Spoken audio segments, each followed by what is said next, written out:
My pleasure to introduce our partner, who's been really, in many ways, the leader of our board and the leader of our organization since I've been involved, our great Congressman, my dear friend Brian Higgins.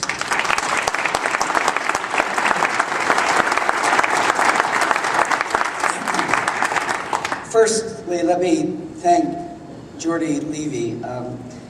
Jordy does this full-time and has to troubleshoot virtually every single day. And usually at the conclusion of our discussions, when he asks for my assistance to resolve some lingering issue out there, I said, Jordy, that's why we pay you the big bucks. The name reminds me that he's not compensated. He is extraordinarily committed. He's a great leader for the Erie Canal Harbor Development Corporation, Jordy Levy. Jordy, thank you. Let me also say this. The governor is making a significant announcement today, and let me give some definition to that. When we did the 2005 settlement with the New York Power Authority, it provided $279 million over a 50-year period, not to go to municipal government, but to go to waterfront development, tangible progress, creating real jobs for real people. What's happening today is that the Power Authority is reducing the term of that. So we're taking what was $50 million approximately in net present value and turning that into $105 million, which will fulfill the public financing component of a $300 million build-out of Canalside. You see the tangible progress over the past 36 months, the Outer Harbor, a brand new parkway, not only making the waterfront attractive, not only making it accessible, but making it economically productive. 300 acres of land that hasn't realized any kind of revenue in 50 years. That all changes. The Inner Harbor, with the build-out of Canalside, tangible progress. The next 36 months in Buffalo waterfront development is going to be an incredible period of progress. And as I often say, a few things change in Buffalo and Western New York, everything changes. And this is all about keeping young people who are educated here to stay here, to build a life here. And this waterfront, from its old, declining industrial image, will rise up as a place of optimism, of confidence, and of a great place for future generations. Governor, we can't tell you how pleased we are that you're here. And thank you very, very much. Rich Kessel, from the New York Power Authority. He's in Buffalo more than I am. Rich is a force of nature. Everything he said he was going to do 6 or 7 months ago when I was very skeptical, he has followed through on in great, great detail and with great, great enthusiasm. He has come to embrace this community, and we appreciate very, very much his leadership, Rich Kessel.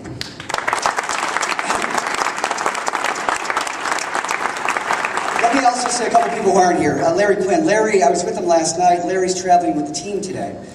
Larry and I talked about the establishment of the Erie Canal Harbor Development Corporation 5 years ago. And it was a very simple purpose. And we wanted to essentially take the decision-making about Buffalo's waterfront out of Albany, out of Washington, and put it in the hands of local folks. Democrats and Republicans, private sector and public sector, people that had an emotional and economic investment in Buffalo and Western New York. Unless you have that, you're not motivated to act. So we established the Erie Canal Harbor Development Corporation with Larry Quinn's great, great leadership. Congratulations to the team last night, 2-1 victory. Lindy Ruff characterized it as a battle of South Buffalo. And because there was a South Buffalo kid on each team, we couldn't lose. But Larry would often say, and we talked virtually every day for the past 5 years, and through some very, very frustrating issues quite frequently. And Larry would always conclude by saying, this is going to be a great thing for the good people of the city that we all love. And that's very, very true. And I want to thank Larry for his friendship and for his leadership as well. Mindy and Bob Rich from Rich Products. Maureen Hurley's on the board. She's here with her husband, John. John's the incoming president of Canisius College. Great Buffalo people, very committed to our area. Bob and Mindy Rich, I don't have to tell you the extraordinary work that they've done as a huge employer here in Western New York and for the community, for all of us. So their work is focused today on the water's edge, but it extends far beyond the water's edge. And we want to thank Bob and Mindy Rich for the extraordinary work that they do very, very quietly. Also want to recognize Ambassador Anthony Gioia. Tony Gioia was first selected by Governor Pataki as the first chair of the Erie Canal Harbor Development Corporation. I didn't know him, and I was skeptical. My skepticism quickly dissipated. And it was during that protracted, difficult fight, initially with the Power Authority, that Tony Gioia said something very clear to me. Everybody puts their partisan differences aside, and it's time to stand up for our community. Ambassador Gioia stood up for his community, and I'm forever grateful. Tony, thank you very much for being here. The folks from Buffalo Place, I know Peggy Beardsley's here. Any of you, the thousands of people who came to rock the harbor this summer, enjoyed the great organization and the great programs that they put on. They gave life. They gave life to our public spaces, and they continue to, and they do great, great work. Peggy, Michael Shimon, thank you very much for your leadership. We appreciate it. And thank you for the guitar. That's actually a very good guitar. So finally, let me just say this. David Paterson, Governor David Paterson. Many of you know that he is legally blind. He lost his sight as an infant when an infection irreparably damaged his optic nerve. David Paterson grew up black, blind, in one of the toughest neighborhoods during our country's most turbulent times. He defied the odds. He graduated from Columbia University and Hofstra Law School. He was elected the youngest New York State Senator in Albany at the age of 35 in 1985. He became its Democratic leader. He was the first African-American lieutenant governor and the first African-American governor. David Paterson, as you know, can't read speeches.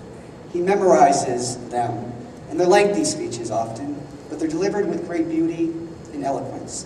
He has a disarming, self-deprecating humor. And the one thing that I think is important to remember for all of us is to have sight and no vision is a common thing. To have sight and vision is rare. To have vision without sight is a gift. And it took this governor to help us realize the full potential of this extraordinary place. Again, it's not making the waterfront just pretty, it's making it productive. It's about expanding the property tax base and the sales tax base. It's about redefining the whole image. And this image, this vision, has been in the hearts and minds of people in Buffalo and Western New York, not for 5 years or 10 years. It's multi-generational. It transcends geographic areas. This is our time, and the next 36 months are going to be a period of extraordinary progress. I'm so glad you're here. Stay with us. This is going to be fun. This is going to be exciting. It's going to accrue to all of our benefits in life quality and also in economic viability. I also want to recognize my great partners in local government, Chris Collins, our Erie County executive, and Byron Brown, who you'll hear from as well. But thank you all for being here. Thank you for your continued support. Be optimistic about Buffalo, and let's move forward.